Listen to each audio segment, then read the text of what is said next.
गारकुंडे. मी आता 10वी मध्ये शिकत आहे. माझ्या शाळेचे नाव न्यू इंग्लिश स्कूल आदिनाथ नगर. विकसित भारत बिल्थॉन अंतर्गत आमच्या टीमने असा एक विचार केलेला आहे की पावसामुळे जे शेतीचे नुकसान होते त्यामुळे शेती पडीक होते, यावर थोडासा विचार करूया. म्हणून आज आमच्या टीमने असा विचार केलेला आहे. यापुढील माहिती फक्त सांगा.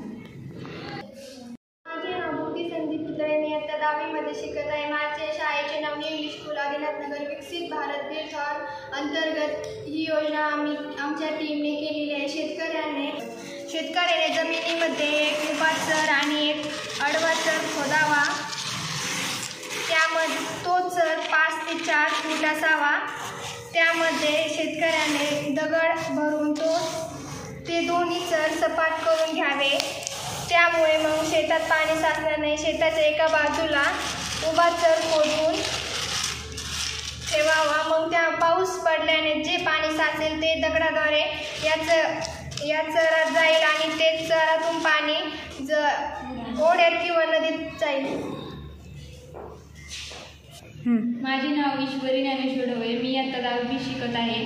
माझ्या शाळेचे नाव न्यू इंग्लिश स्कूल आदिनाथ नगर. आत्ताच आमच्या टीमने एक उपाय सुचवला आहे की पावसामुळे जे शेतकऱ्याचे जमिनीचे नुकसान होते त्या जमिनीचे नुकसान होऊ नये म्हणून आम्ही एक ह्याचा मोबदला केलेला आहे.